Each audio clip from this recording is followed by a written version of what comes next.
Bismillahirrahmanirrahim. Assalamualaikum warahmatullahi wabarakatuh. Sahabat yang beriman, para arkeolog telah berhasil menemukan fosil manusia raksasa yang diperkirakan dari kaum Ad pada masa zaman Nabi Hud alaihissalam berada.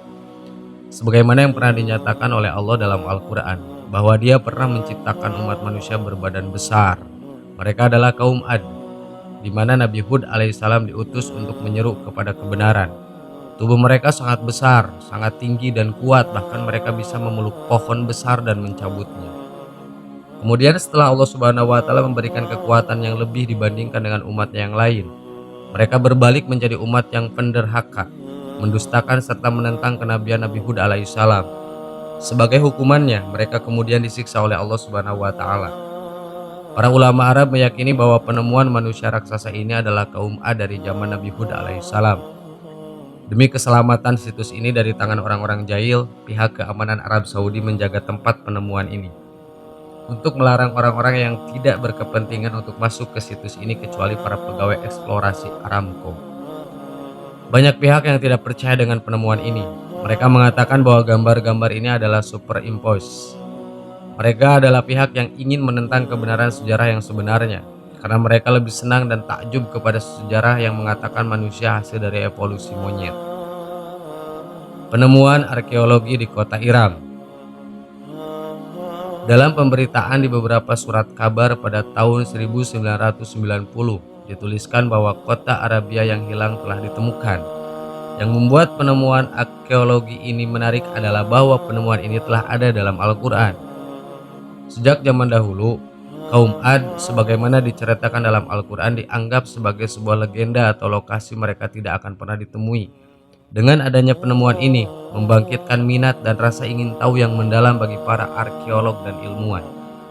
Nicholas Klepp, seorang arkeolog amatir dan seorang Arabophile dan pembuat film dokumenter yang telah membaca sebuah buku Arabia Felix yang ditulis oleh seorang penelitian Inggris yang bernama Bertram Thomas pada tahun 2932 tentang sejarah Arab. Arabia Felix adalah wakil Rom bagian selatan semenanjung Arabia yang sekarang disebut Yaman dan sebagian lagi Oman. Bangsa Yunani menyebut daerah ini Eudaimon Arabia. Sejarah Arab pada abad pertengahan menyebutnya sebagai Al-Yaman As-Saidah, yang berarti Arabia yang beruntung, karena orang-orang yang hidup di daerah tersebut pada masa lalu adalah orang-orang yang paling beruntung pada zamannya. Keberuntungan mereka diantaranya adalah tempat yang strategis buat jalur perdagangan dari India ke semenanjung Arab bagian utara. Tempat ini juga banyak menghasilkan frankincense, sejenis getah yang wangi, dan sangat langka yang sangat disukai oleh masyarakat kuno. Tanaman ini dijadikan dupa untuk upacara-upacara keagamaan. Pada saat itu tanaman ini sama berharganya dengan emas. Thomas memaparkan tentang suku-suku yang beruntung ini dengan panjang lebar. Dan ia mengatakan telah menemui sebuah jejak zaman purba.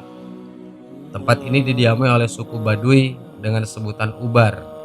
Pada salah satu perjalanannya ke daerah tersebut, orang-orang Baduy yang hidup di padang pasir tersebut menunjukkan tempat-tempat kuno dan tempat-tempat kuno tersebut mengarah ke situs kuno Ubar.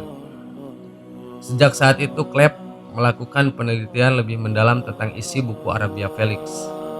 Klepp melakukan penelitiannya dengan menggunakan dua cara. Pertama, ia menemukan pusat-pusat yang menurut suku Baduy ada. Ia meminta bantuan dari NASA, Badan Luar Angkasa Nasional Amerika Serikat, untuk mengambil foto satelit ke areal daerah tersebut. Kemudian Klepp meneruskannya untuk mempelajari berbagai manuskrip dan peta kuno di perpustakaan Huntington di California. Tujuannya adalah untuk menemukan peta kuno daerah tersebut. Setelah melalui penelitian singkat, ia menemukan sebuah peta yang dibuat oleh Ptolemus, seorang ahli geografi Yunani Mesir pada tahun 200 Masehi. Peta ini menunjukkan lokasi sebuah bandar tua yang ditemui di daerah tersebut serta jalan-jalan menuju kota tersebut. Sementara itu dari pihak NASA telah menghasilkan foto-foto yang sangat dibutuhkan yang tidak dapat dilihat dengan mata telanjang. Dengan membandingkan foto-foto yang diambil dari satelit dengan peta yang ditemukan di Museum Huntington, Klepp berhasil menemukan sebuah tempat yang luas yang dulunya ditenggarai sebagai sebuah kota. Akhirnya tempat yang menjadi legenda menjadi pembicaraan cerita-cerita lisan suku Baduy ditemukan. Tak lama kemudian, Clave mulai melakukan penggalian di situs tersebut yang dikenal dengan Ubar Atlantis di padang pasir. Setelah reruntuhan-reruntuhan digali, diketahui bahwa tempat ini adalah milik kaum Ad dan pilar-pilar yang disebutkan telah disebutkan di dalam Al-Quran.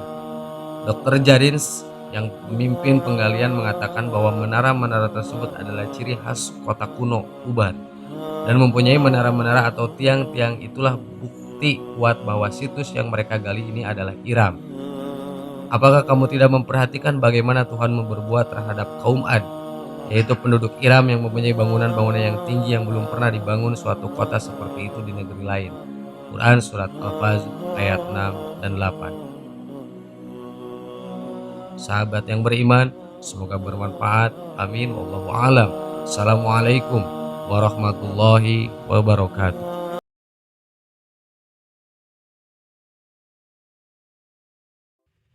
Bismillahirrahmanirrahim. Assalamualaikum warahmatullahi wabarakatuh. Sahabat yang beriman, percaya adanya neraka merupakan salah satu rukun iman. Muslim pun wajib mengimaninya sebagai bukti keimanannya pada hal yang gaib.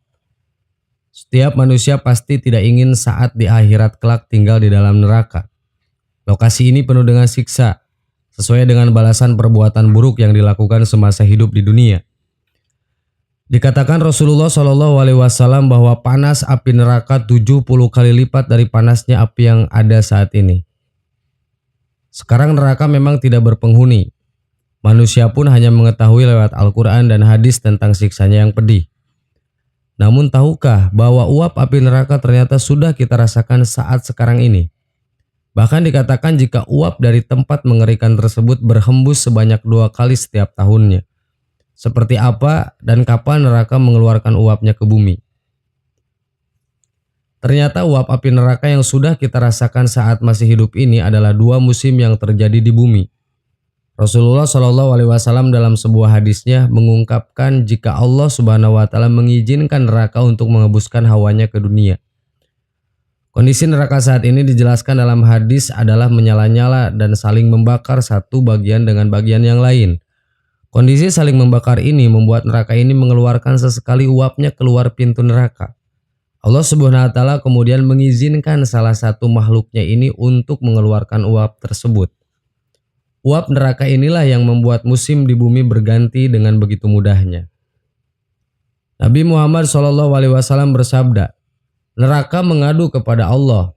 Ia berkata, wahai Allah, sebagian dariku memakan sebagian yang lain, hal ini karena neraka masih kosong saat ini. Maka Allah Subhanahu wa taala mengizinkan neraka untuk mengeluarkan uapnya sebanyak 2 kali, yakni sekali pada musim dingin dan sekali pada musim panas. Uap tersebut adalah rasa panas yang sangat yang kalian rasakan pada musim panas dan dingin yang paling menggigit yang kalian rasakan pada musim dingin. Hadis riwayat Bukhari Muslim. Abu Hurairah berkata bahwa Nabi Muhammad SAW bersabda yang artinya, apabila panas siang hari tengah menyengat, tangguhkanlah terlebih dahulu untuk melaksanakan sholat, karena panas yang menyengat itu berasal dari hembusan neraka jahanam. Hadis riwayat Bukhari dan Muslim. Dalam riwayat lain yang dikeluarkan oleh Abu Nuaim disebutkan, dari hembusan neraka atau dari hembusan pintu-pintu neraka yang terbuka. Lantas bagaimana bisa neraka terkenal dengan panasnya api menghasilkan uap yang bisa mendinginkan bumi? Ternyata neraka tidak hanya menyiksa dengan hawa panas saja. Di tempat penuh siksa ini, manusia juga akan menerima balasan berupa dingin yang menggigit dan merontokkan tulang. Dari Atsar Abdullah ibnu Abbas, pada hari kiamat nanti penduduk neraka senantiasa dibakar dengan siksa api neraka yang sangat panas. Mereka terus-menerus beristighosah, memohon kepada Allah untuk diganti hawa yang dingin karena tidak kuat siksaan yang dideritanya. Setelah itu akhirnya Allah datangkan dengan hawa yang sangat dingin di neraka. Akhirnya tulang-tulang dan anggota tubuhnya pada patah dan lepas karena rasa dingin yang mereka derita. Lalu mereka meminta lagi untuk didatangkan hawa panas. Hingga Allah datangkan lagi api yang panas untuk membakar mereka. Begitu seterusnya. Hadis riwayat Ibnu Abi Dunya. Ulama sepakat jika siksa neraka tidak hanya panas saja, namun juga dingin yang begitu menyiksa. Namun, uap neraka yang kita rasakan saat ini tidak sebanding dengan uap yang akan terasa dari dalam neraka yang sebenarnya. Lalu siapa penghuni neraka jahanam? Dalam Al-Quran Allah berfirman, wa amma man khaffas mawazinu. Artinya, dan adapun orang-orang yang ringan timbangan atau kebaikannya. Al-Qari'ah ayat 8, yaitu ditimbangkan amal keburukannya lebih berat daripada timbangan amal kebaikannya. Firman Allah, fa ummuhu hawiyah, maka tempat kembalinya adalah neraka hawiyah. Mufasir Ibnu Katsir menjelaskan makna yang dimaksud ayat tersebut ialah terjatuh ke dalam neraka dengan kepala di bawah, yaitu neraka jahanam. Lalu diungkap dengan ummihi yang artinya otaknya. Nabi SAW telah bersabda, sesungguhnya ahli neraka yang paling ringan azabnya ialah seseorang yang mengenakan sepasang terompah yang otaknya mendidih karenanya. Nauzubillahi min dzalik. Semoga semua muslim dijauhkan dari siksa api neraka. Amin. Wallahu a'lam. Wassalamualaikum warahmatullahi wabarakatuh.